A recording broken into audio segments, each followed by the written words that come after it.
Hello दोस्तों, welcome to study pieces channel. सभी दोस्तों को नमस्कार। चलिए बताइए आप लोग कैसे हैं। चलिए आज हम जो 71 बीपीएससी मेंस के लिए जो ज्योग्राफी का सेक्शन है उसको देख रहे हैं। आज हमने ऑर्गेनिक फार्मिंग के ऊपर क्वेश्चन लिया है और इसको देखते हैं कि अगर 38 मार्क्स का अगर क्वेश्चन आता है तो हमें उसे कैसे डील करना है। यहाँ पे थोड़ा सा लेंथी है, मार्क्स ज़्यादा है क्योंकि कुछ सोर्सेज को रिसोर्सेज लेके उसको आंसर लिखा गया है। बट यही प्रोसेस आपको फील होगा क्योंकि अभी हम अपने रूम पे रह के देख के सोर्सेज को फॉलो करके हम इतना कंटेंट लिख पा रहे हैं। बट ऑन द एग्ज़ाम में अगर बैठिएगा तो आपको बहुत सारी चीज़ें को एक साथ समराइज करके रखना पड़ता है, बहुत सारी चीज़ों को आप सीखेगा तो एग्जैक्ट प्रोड्यूस करना पॉसिबल नहीं है। बट हाँ, की एलिमेंट्स सब जितने भी है उन सारी चीज़ों को हम लोग को मेंशन करना नेसेसरी होता है ताकि हम लोग मैक्सिमम से मैक्सिमम मार्क्स को गेन कर सके। तो उसी प्रकार से देखते हैं कि क्वेश्चन को कैसे डील करते हैं। ये एक सिंपल, अगर देखिएगा तो ऑर्गेनिक फार्मिंग से रिलेटेड एक छोटा देखिए कि सिंपल क्वेश्चन है क्योंकि टू स्ट्रेट फॉरवर्ड क्वेश्चन है कि हमें क्या लिखना चाहिए, क्या क्या एडवांटेज है, या क्या है। तो ये सारी चीज़ें हैं, ठीक है। बट अगर ऐसे ऑर्गेनिक फार्मिंग पर कर लेते हैं तो आपके लिए ये बेनिफिशियल होगा कि ऐसे आ जाए या लॉन्ग क्वेश्चन आ जाए तो वहाँ भी इस चीज़ को आप डील कर सकते हैं। तो चलिए स्टार्ट करते हैं। तो पहला है व्हाट इज़ ऑर्गेनिक फार्मिंग। तो हमें ऑर्गेनिक फार्मिंग क्या है इसको बताना है। Discuss the need, features, component and advantage and disadvantage of organic farming. यानी कि इसको अगर आप हम लोग कवर कर लेते हैं तो ये एक होलिस्टिक कवर हो जाएगा ऑर्गेनिक फार्मिंग से रिलेटेड। और साथ साथ में अगर हम बात करें तो सिर्फ एक या दो चीज़ें बच जाती है कि यहाँ पे जो गवर्नमेंट का इनिशिएटिव है और साथ साथ में बिहार गवर्नमेंट का जो इनिशिएटिव है आपको ऑर्गेनिक फार्मिंग को लेके, इसके तो बिहार गवर्नमेंट का अगर देखिएगा तो 30 डिस्ट्रिक्ट में जो ऑर्गेनिक कॉरिडोर चल रहा है इसको देना है। और भी बहुत सारे कि किसान संपत्ति योजना है, परंपरागत कृषि विकास योजना है, PM food processing utilisation industry program है। तो इस तरीके के डिफरेंट ऑर्गेनाइजेशन है, सॉरी स्कीम है जो कि ऑर्गेनिक फार्मिंग को प्रमोट करने के लिए किया जा रहा है। बट यहाँ पर हमें मील डील करना है इस क्वेश्चन को कैसे करेंगे। तो चलिए स्टार्ट करते हैं कि इंट्रोडक्शन कैसे लिखेंगे हम। तो जैसे ऑर्गेनिक फार्मिंग इंटेल्स, अब यहाँ पे इंटेल्स भी कर सकते हैं, अंडरस्टूड भी कर सकते हैं, वो आपके ऊपर है कि यहाँ पे कैसे हम इसको डिफाइन करते हैं। जैसे लिखा है कि organic farming entails cultivating land on agriculture crop naturally, कि यहाँ पे कि ऑर्गेनिक फार्मिंग जो इंटेल्स करता है जो कि cultivation of land and growing crop in natural, कि जो कल्टीवेशन जो हम लोग करते हैं तो वो आपके जो लैंड होता है, जो एग्रीकल्चर रहे हैं, जो नेचुरली रूप से जो क्रॉप को हम लोग प्रमोट करते हैं उसे हम ऑर्गेनिक फार्मिंग कहते हैं। तो इस तरीके से आप इसको इंटेल कर सकते हैं। और भी तरीके हैं बहुत सारे इसको इंट्रोड्यूस करने के, तो वो आप लोग देखिएगा कैसे कर सकते हैं। तो मेनली यहाँ पर ऐसे हम इसको स्टार्ट कर सकते हैं, ठीक है। ठीक है, चलिए आगे चलते हैं। It is also refer to the ecological और बायोलॉजिकल फार्मिंग, ठीक है। तो एक अनदर नेम भी है इसका, इकोलॉजिकल और biological farming. adopts and agriculture approach utilizing organic fertilizer like compost, manure, green manure और बायोमील एक होता है, ये भी ग्रीन मैन्योर की टाइप का ही होता है। इसका यूज़ करके इसका एम्स क्या है, it aim is to establish a sustainable system that ensure energy, soil, water resource while nurturing the environmental wellbeing. यही कह रहे हैं कि ये हमें जो ऑर्गेनिक फार्मिंग कैसे किस तरीके से हम बिना केमिकल फर्टिलाइज़र का यूज़ करके नेचुरली तरीके से हम लोग जो फॉर्म क्रॉप वगैरह प्रोड्यूस कर सकते हैं। और साथ साथ इससे क्या होगा कि हमारी जो सॉइल की फर्टिलिटी है, सॉइल का जो वाटर जो प्रॉब्लम फेस कर रहे हैं, ग्राउंड वाटर डिप्लीटेशन का जो प्रॉब्लम फेस कर रहे हैं, और साथ जो इन्वायरमेंटल हार्म्स जो हो रहा है, इन सारी चीज़ों को हम लोग अगर ऑर्गेनिक फार्मिंग की प्रैक्टिस करते हैं तो इसको हम लोग सही तरीके से एक सस्टेनेबल वे में लेके जा सकते हैं। तो ये रहेगा हमारा एक इंट्रोडक्शन। आप इसको शॉर्ट भी कर सकते हैं और ज़्यादा एनहांस भी कर सकते हैं, वो आपके ऊपर है कि आप किस चीज़ों को इसको समराइज़ कर सकते हैं, आपकी राइटिंग कैपेबिलिटी कैसे है। बट हाँ, ये कंपोनेंट ज़रूरी है कि इकोलॉजिकल बैलेंस आना चाहिए, ऑर्गेनिक फर्टिलाइज़र का आना चाहिए, जैसे बायोमील का आना चाहिए, मैन्योर, ग्रीन मैन्योर, और साथ साथ में कि जो conserve energy resources, soil water resources और नर्चरिंग इन्वायरमेंटल वेलबिंग। तो ये आपके कंपोनेंट होने चाहिए इंट्रोडक्शन के अंदर। बाकी आप इसे आप अपनी अकॉर्डिंग मैनेज कर सकते हैं। चलिए अब सेकंड में जो आ जाता है हमारा कंपोनेंट, अब देखिए यहाँ अगर देखिएगा तो एक, फिर आ जाएगा 2, 3, 4, 5, 6, ठीक है। तो 6 कंपोनेंट में हम लोगों ने क्वेश्चन को डिवाइड कर रखा है। तो चलिए, need of the organic farming, जैसे कि आप देख रहे हैं कि नीड, ऑर्गेनिक फार्मिंग की नीड क्या है कि जैसे अभी अगर देखिए कि वर्ल्ड की पॉपुलेशन ग्रो कर रही है, अगर इंडिया की बात करें तो 1.44 बिलियन पॉपुलेशन हो चुके हैं। अब इनकी फूडिंग वगैरह करने के लिए हमें प्रोडक्शन बढ़ाने पड़ेंगे, तो और भी बहुत सारी चीज़ें हैं। एक न्यूट्रिशन, अभी जैसे लोगों का स्टैंडर्ड ऑफ लिविंग अगर बढ़ रहा है, स्टैंडर्ड ऑफ लिविंग बढ़ रहा है, इनकम बढ़ रहा है, तो वो क्या करें, वो ज़्यादातर हेल्थ न्यूट्रिशन की तरफ जा रहे हैं। क्या, न्यूट्रिशन की तरफ जा रहे हैं, सिर्फ ओनली फूडिंग की बात नहीं करते वो, उन्हें आप न्यूट्रिएंट्स फूड की ज़रूरत होती है। और केमिकल का यूज़ करके हम लोग जो न्यूट्रिएंट रिच फूड जो होती है वो प्रोवाइड नहीं करा सकते, इसलिए ऑर्गेनिक मैटर जो कंपोनेंट है या प्रोडक्ट है, इसकी डिमांड मार्केट में बढ़ रही है। ठीक है। तो नीड क्यों है? To solve and reduce the problem of chemical farming. जो केमिकल फार्मिंग है, केमिकल फर्टिलाइज़र वगैरह, इसको रिड्यूस करके कर सकते हैं। उसके बाद है organic farming reduce the production cost of agriculture. अब देखिए प्रोडक्शन कॉस्ट रिड्यूस कैसे होता है कि इनिशियल इनपुट के तौर पर हम लोग क्या करते हैं, इनिशियल इनपुट के लिए हम लोग क्या करते हैं, केमिकल फर्टिलाइज़र यूज़ करते हैं। क्या, केमिकल फर्टिलाइज़र करते हैं, पेस्टिसाइड करते हैं, बीडीसाइड करते हैं। तो इन सारी चीज़ों को करने के लिए हमें खर्च कर, फार्मर जो होते हैं इनको बहुत ज़्यादा पेमेंट, जो इनिशियल कॉस्ट यहाँ पे इनपुट करना पड़ता है, जिसकी वजह से उनका जो ओवरऑल प्रोडक्शन कॉस्ट जो है, ओवरऑल प्रोडक्शन कॉस्ट जो है उनका बढ़ जाता है। अगर हम ऑर्गेनिक फार्मिंग का यूज़ करेंगे तो यहाँ पर क्या होगा, तो नेचुरली जो पेस्टिसाइड हो गया, काउ डंग हो गया, मैन्योर हो गया, इन सारी चीज़ों का हम लोग यूज़ करेंगे, जो कि इसको प्रमोट करेगा, किसको, तो प्रोडक्शन कॉस्ट जो है इनिशियल उसको रिड्यूस करेगा, जिससे कि फार्मर का इनकम बढ़ेगा। It help in achieving sustainable goal of achieving the goal of sustainable agriculture. तो जो हमारा गोल भी है कि हमें सस्टेनेबल एग्रीकल्चर प्रैक्टिस को प्रमोट करना है, तो उसके अंदर ऑर्गेनिक फार्मिंग एक अपना वाइटल रोल प्ले कर सकता है। ठीक है। देन 4th नंबर पॉइंट देखते हैं कि maintain the soil fertility and promote the quality of food production. अगर इससे क्या होता है कि अगर हम ग्रीन मैन्योर वगैरह, क्रॉप रोटेशन प्रैक्टिस करते हैं, ग्रीन जो क्रॉप कवर मेथड वगैरह को अप्लाई करते हैं, तो इससे क्या होता है कि सॉइल की फर्टिलिटी जो है इंप्रूव रहती है, मॉइस्चर कंटेंट उसके अंदर रहता है। इसके लिए हमें क्या होता है, लेस वाटर की रिक्वायरमेंट होती है, इरीगेशन की लेस रिक्वायरमेंट होगी।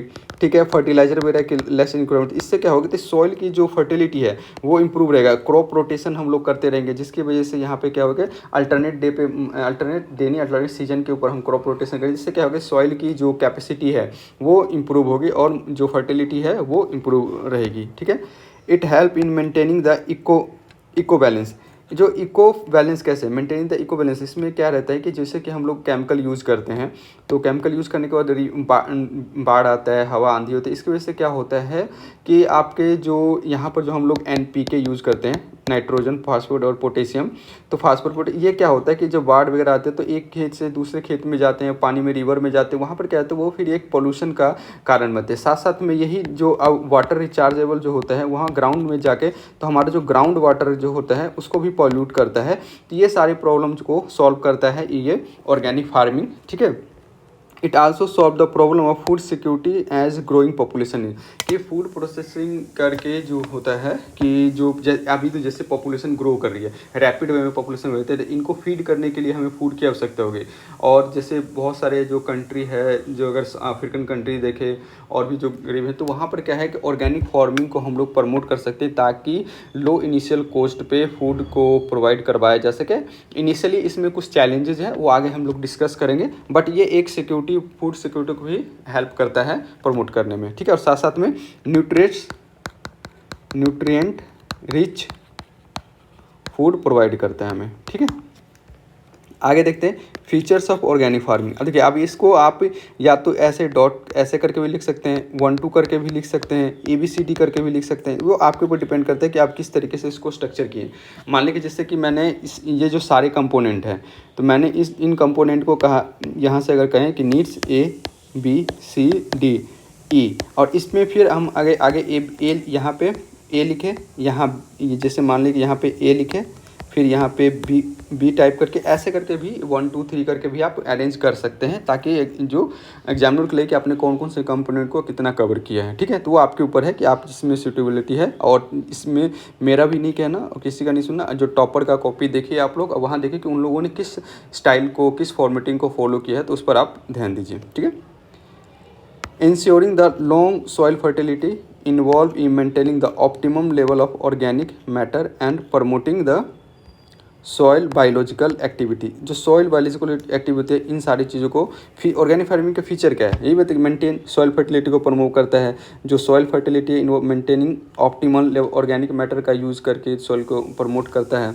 ठीक है, crop rotation help in crop rotation में हेल्प करता है। तो ये सारी चीज़ें हैं जो ऑर्गेनिक फार्मिंग का फीचर है। और भी है, जो नाइट्रोजन लेवल है इसको इम्प्रूव करता है। ठीक है, soil with the help of rapeseed crop. तो यहाँ जो रैपसीड क्रॉप है, इसके हेल्प से जो नाइट्रोजन की जो कमी होती है, नेचुरली नाइट्रोजन जो लेवल है उसको इम्प्रूव या मेंटेन करने का काम करता है क्या ऑर्गेनिक फार्मिंग के अंदर। फिर है यहाँ पे जो मॉइस्चर होता है, मॉइस्चर कंटेंट को जब हम यहाँ पे अगर क्रॉप कवर की बात करते हैं, कवर क्रॉप मेथड होता है, क्रॉप रोटेशन होता है, शेडिंग वगैरह का अगर यूज करते हैं तो उससे क्या होता है कि सॉइल की जो मॉइस्चर कंटेंट वगैरह है, क्योंकि अगर मान लीजिए कि ये हमारा लैंड है, ठीक है, यहाँ पर हमने क्या किया, क्रॉप कवर कर दिया। हर साल हर एक सीज़न के बाद 2 सीज़न के बाद हम लोग यहाँ पे करते हैं। तो इससे क्या होता है, सन रेज जो होता है इसकी इंटेंसिटी आती है यहाँ पे आएगी, तो यहाँ से क्या होगा, इवेपोरेशन कम होगा। इवेपोरेशन कम होगा मतलब सॉइल की फर्टिलिटी मेंटेन रहेगी। सेम टाइम पे अगर हम यहाँ पे देखें कि ये हमारा लैंड है, क्रॉप लैंड है,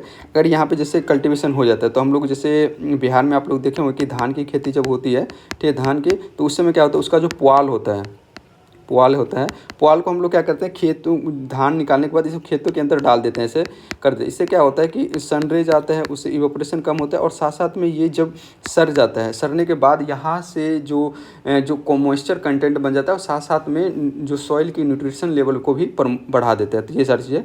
कॉम्प्रिहेंसिव लाइफ स्टॉक मैनेजमेंट, जो लाइफ स्टॉक अगर ऑर्गेनिक फार्मिंग कर रहे हैं तो हमें लाइफ स्टॉक मैनेजमेंट भी होता है, क्योंकि यहाँ पर हम लेस केमिकल यूज़ करते हैं। लेस केमिकल यूज़ करने की वजह से जो फार्मिंग का जो एनिमल लाइफ स्टॉक की डिजीज़ वगैरह है, उनकी जो चीज़ें हैं, जरूरत की चीज़ें, तो वो कम पड़ता है। तो लाइफ स्टॉक मैनेजमेंट में भी ये हेल्प करता है हमें। ठीक है, manage the weed disease pesticides, a combination strategy is involved include the crop rotation, fostering natural predator, promoting the biodiversity, cultivating utilising the crop variety and minimising the biological chemical intervention. तो इन सारी चीज़ों का method का use करके हम क्या करते हैं कि आपके जो एग्रीकल्चर को, ऑर्गेनिक फार्मिंग को प्रमोट करते हैं, और सॉइल की जो कैपेसिटी है उसको इम्प्रूव करते हैं। ये हमारा फीचर्स हो गए, ये सारे इसके इंपॉर्टेंट फीचर है। अब यहाँ पर अगर हम बात करें कि कंपोनेंट क्या क्या होते हैं ऑर्गेनिक फार्मिंग के, तो ऑर्गेनिक फार्मिंग के कंपोनेंट तो इस तरीके का आप लोग एक डायग्राम बना लीजिएगा और ऐसे दिखा दीजिए कि क्रॉप रोटेशन होता है, क्रॉप कवर होता है, इंटीग्रेटेड वेस्ट मैनेजमेंट होता है, एनिमल एंड ग्रीन मैन्योर का होता है, लाइफ स्टॉक मैनेजमेंट होता है, और इंटीग्रेटेड पेस्ट मैनेजमेंट। तो ये सारे इसके जो है कंपोनेंट है, किसके, तो ऑर्गेनिक फार्मिंग के कंपोनेंट है। अब इसको एक एक करके आप एक्सप्लेन कर दीजिए। बट यहाँ पे मैंने एक गलती की है, जो आप लोग कोशिश की जाए कि एग्जाम के टाइम में आप लोग ना करें, कि ये जो है, ये अगर ऐसे क्वेश्चन अगर आपको पता है कि अपने माइंड में क्रिएट किया कि मुझे ये चीज़ बनाना है, ऐसे कंपोनेंट बना, तो कोशिश कीजिए कि इस ये जो लास्ट में जो आपने ये चीज़ बनाया है, ये मिडल थोड़ा सा ऊपर रहे या मिडल में रहे।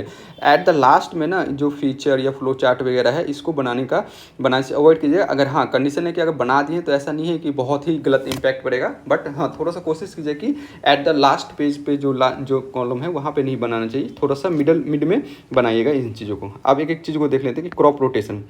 तो क्रॉप रोटेशन क्या होता है, it involve systematically changing the species of cultivation on the particular land from season two season. इसमें क्या होता है, क्रॉप रोटेशन मतलब एक सीजन के बाद दूसरा क्रॉप के बाद तीसरा क्रॉप, ऐसे सीजन में। इससे क्या होता है कि फूड की जो लैंड की जो फर्टिलिटी है वो इम्प्रूव रहती है। और उसमें क्या होता है कि एक ही अगर मान लें कि बार बार से अगर हम धान ही खो रहे, तो उसके अंदर जो पेस्टिसाइड वीडिसाइड होते हैं वो भी उस चीज़ को अडॉप्ट कर लेते हैं और एक रेजिस्टेंस क्रिएट कर लेते हैं। इस वजह से अगर हम उसमें अगर क्रॉप रोटेशन करते रहते हैं, इसमें क्या होता है कि जो आपका जो नाइट्रोजन लेवल है, फास्फोरस लेवल है, इन सारी चीज़ों को भी मेंटेन करने में क्रॉप रोटेशन हमें काम आता है।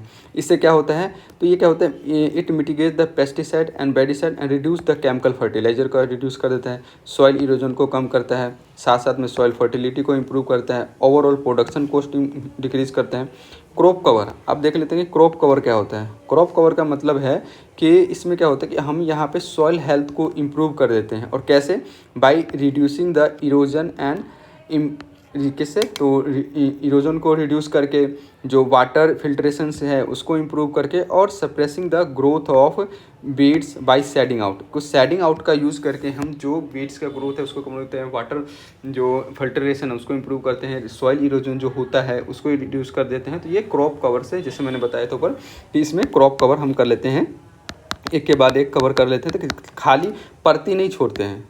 खाली अगर देखिए कि एक किसी खेत के ऊपर कुछ कोई ना कोई फूड क्रॉप लगा हो, तो उसमें उसकी सॉइल कंटेंट और मॉइस्चर देखिएगा कि थोड़ी सी नमी बनी रहती है। एक खाली पूरा परती छोड़ दीजिएगा तो उसमें धूप वगैरह इन सबसे इवापोरेशन ज़्यादा होता है, जिसकी वजह से वो थोड़ा उनका जो सॉइल मॉइस्चर कंटेंट वगैरह ये रिमूव हो जाते हैं। और कभी बार अगर आंधी तूफान आते हैं तो सॉइल का जो ऊपर का लेवल होता है वो डस्ट पार्टिकल जो होते हैं वो रिमूव होकर एक जगह से दूसरी जगह, इससे क्या होता है, एक पर्टिकुलर के जो लैंड है उसका जो मॉइस्चर जो सॉइल है वो एक दूसरे उससे साथ साथ क्या जाता है, उसमें ऊपर लेयर पे क्या होता है, वहीं पे आपका जो नाइट्रोजन होता है, फास्फोरस या फर्टिलाइजर वगैरह होता है, वो सारी चीज़ें रिमूव हो जाती हैं। इसकी वजह से हमें क्रॉप जो कवर करना चाहिए। अब देखते हैं ग्रीन मैन्योर और एनिमल मैन्योर। ग्रीन मैन्योर और एनिमल मैन्योर का प्रयोग क्या करते हैं, तो इसमें क्या होता है कि हमें सॉइल का जो ऑर्गेनिक मैन्योर का यूज़ करके हम पर्टिकुलरली नाइट्रोजन फिक्सेशन को फिक्स करते हैं, ठीक है, इंप्रूविंग द सॉइल क्वालिटी और साथ में नाइट्रोजन लेवल को फिक्स करते हैं।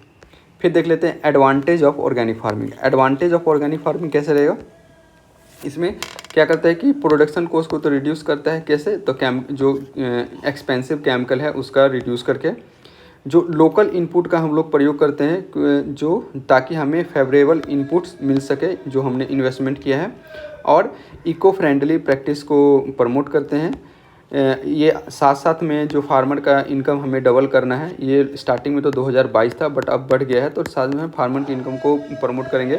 साथ साथ में हमें एक्सपोर्ट रेवेन्यू को बूस्ट मिलेगा। क्यों, क्योंकि अभी वर्ल्ड लेवल पे अगर देखिएगा तो वर्ल्ड लेवल पे और नेशनल लेवल पे भी देखिएगा तो जो ऑर्गेनिक फूड यानी ऑर्गेनिक और न्यूट्रिएंट रिच फूड की डिमांड बढ़ रही है, जिससे कि हमें एक्सपोर्ट को बूस्ट मिलेगा। एक्सपोर्ट को अगर बूस्ट मिला तो एग्रीकल्चर फार्मर की इनकम को बूस्ट मिलेगा। साथ साथ में ये जो हमारा जो सस्टेनेबल डेवलपमेंट गोल है उसे भी हेल्प करता है, उसे भी अचीव करने में हेल्प करता है। साथ साथ में जो डाइवर्स रेंज एक प्रोवाइड करवाता है ऑर्गेनिक फार्मिंग से, ठीक है। और साथ साथ यहाँ पर क्या होता है कि डिफरेंट फ्लोरा एंड फौना का भी सपोर्ट मिलता है, जो ग्राउंड वाटर पॉल्यूशन है उसको रिड्यूस करता है। अब देख लें डिसएडवांटेज, हमने इतने सारे फीचर्स ऑर्गेनिक ये देख लें, बट ऑर्गेनिक फार्मिंग ऐसा नहीं है कि एक रामबाण है कि ऑर्गेनिक फार्मिंग ला दिए तो सब कुछ सही हो जाएगा, नहीं, ये रामबाण नहीं है। बट हाँ, इनिशियल ये इंपॉर्टेंट है, नेसेसरी है हमें न्यूट्रिएंट फूड वगैरह करने के लिए, क्योंकि अभी के हेल्थ सिचुएशन अगर देखें कि अर्ली स्टेज में बहुत सारे नॉन कम्युनिकेबल डिजीज़ वगैरह हो रहे हैं, तो उन सारी चीज़ों को इरीटेशन वगैरह हो रही है, फ्रस्ट्रेशन हो रहा है, तो ये सारी चीज़ें क्या होता है, क्योंकि हमारे फूड साइकिल के अंदर जो केमिकल का जो यूजेस बहुत ज़्यादा बढ़ गया है, इसे कंट्रोल करने के लिए हमें ऑर्गेनिक फार्मिंग और भी सस्टेनेबल जो ट्रेडिशनल मेथड वगैरह उसका यूज करना पड़ेगा। तो चलिए, तो इसमें क्या करना है, तो organic food product are costly, जो ऑब्वियसली कि ऑर्गेनिक फूड प्रोडक्ट कॉस्टली, क्योंकि इनका जो अभी देखिएगा तो प्रोडक्शन लेवल कम होता है, जिसकी वजह से इसमें जो मेहनत है और ये सारी चीज़ें मैन्योर वगैरह इन सब चीज़ों में प्रोडक्शन टाइम लिमिट ज़्यादा लगता है ग्रो करने में। जो केमिकल अगर लगाइएगा तो आपको 2 महीने में तैयार हो जाएगा, लेकिन ऑर्गेनिक फार्मिंग कीजिएगा तो वो नेचुरली वे में ग्रो होगा, 5 से 6 महीने लगेगा किसी प्रोडक्ट को होने में। तो यहाँ पे थोड़ा टाइम कंज्यूमिंग भी है, जिसकी वजह से प्रोडक्शन कॉस्ट भी होता है। जो ऑर्गेनाइज स्ट्रक्चर मार्केट की कमी है कि अगर हम बना ऑर्गेनिक फार्मिंग बना और इसमें केमिकल वाले क्या चीज़ होती है कि वो लॉन्ग उनका जो ड्यूरेबिलिटी होता है, ड्यूरेबिलिटी जो होता है इसको हम लोग पेरिसेबल क्रॉप जो कहते हैं, पेरिसेबल क्रॉप जो होता है उसकी ड्यूरेबिलिटी कम होती है, जिसकी वजह अगर मान लीजिए कि फार्म है, आज हमने किसान ने टमाटो को निकाला, टमाटो अगर वो 1 से 2 दिन के अंदर मार्केट में नहीं पहुंचेगा तो वो टमाटर ख़राब हो जाएगा। केमिकल वाले तो रहता है कि थोड़ा 1-2 दिन तक वो सस्टेन कर जाते हैं, बट जो ऑर्गेनिक रूप में ट्रेडिशनल रूप में जो बनाए जाते हैं वो नेचुरली होते हैं कि वो उनकी जो पेरिसेबल टाइम पीरियड हो ज़्यादा नहीं होता, जिसकी वजह से फार्मर को नुकसान हो सकता है। इनिशियली क्या होगा, इनिशियल में जो प्रोडक्शन बहुत कम होगा, जिसकी वजह से जो फार्मर का इनकम रिड्यूस हो सकता है, ये सारी चीज़ें हैं। In the initial year production expense decline now days अभी अगर वर्तमान में देखिए कि जैसे ऑर्गेनिक फार्मिंग में क्या कहते हैं, एनिमल मैन्योर हो गया, ग्रीन मैन्योर हो गया, ये इन सब का यूज अभी के टाइम में क्वाइट डिफ़िकल्ट है। क्या, क्वाइट डिफ़िकल्ट से क्यों, क्योंकि अभी देखिए आप पहले कहाँ पे हमारे यहाँ के आसपास में अगर गांव में देखिएगा तो ये चीज़ें कहाँ मिलती है कि पहले के गोबर होते थे, गोबर को रखा जाता था, उसके उपले बनाए जाते थे, गोबर को एक जगह इकट्ठा करके रखते थे, फिर वो खेतों वगैरह में फेंकते थे। बट अभी उतना है कि स्टोरेज अभी जैसे डिवाइड फैमिली डिवाइड हो रही है, लैंड का जो बाइफरकेशन हो रहा है, तो इसकी वजह से क्या हो रहा है कि एक स्टोरेज प्रॉपर वे में अभी के टाइम में नहीं हो पा रहा है, क्योंकि लैंड डिग्रेडेशन हो रहा है। ठीक है, तो ये सारी चीज़ें प्रॉब्लम आ सकती है। फिर जो लोगों के अंदर ना अवेयरनेस की कमी है। ठीक है, लोगों का अवेयरनेस की कमी है कि ऑर्गेनिक फार्मिंग भी कर सकते हैं और इसको प्रोड्यूस भी कर सकते हैं। साथ साथ में गवर्नमेंट का उतना इन्वेंशन जो इंसेंटिव है, सब्सिडी वगैरह उतने लेवल पे नहीं मिल रही है जितना हालांकि मिल रही है। जैसे कि बिहार सरकार भी ऑर्गेनिक कॉरिडोर के माध्यम से सपोर्ट कर रही है। 11,000 समथिंग पेमेंट दिया जाता है, स्टार्टिंग में दिया गया था, फिर अभी 3 साल के बाद 1150 6,500 के भी दिया गया है। तो थोड़ी बहुत लेवल है, बट एक लार्ज लेवल पे एक स्ट्रक्चर वे में चीज़ें नहीं हो रही है। तो ये सारी चीज़ें कमियां हैं। साथ साथ में इसमें क्या है कि फूड पॉइजनिंग का भी रिस्क रहता है। अभी देखा गया limited reach to organic fertiliser, जो ऑर्गेनिक फर्टिलाइजर वगैरह भी बन रहे थे बहुत लिमिटेड रीच है, उतने हाई लेवल पे नहीं बन रहे। अगर बन भी जा रहे हैं तो बहुत कॉस्टली होता है, जो कि एक लोकल फार्मर देखिएगा, कॉमन फार्मर जो है उनकी रीच नहीं है। साथ साथ में यहाँ पे अगर देखिएगा तो इंस्टीट्यूशनल क्रेडिट की भी इंस्टीट्यूशनल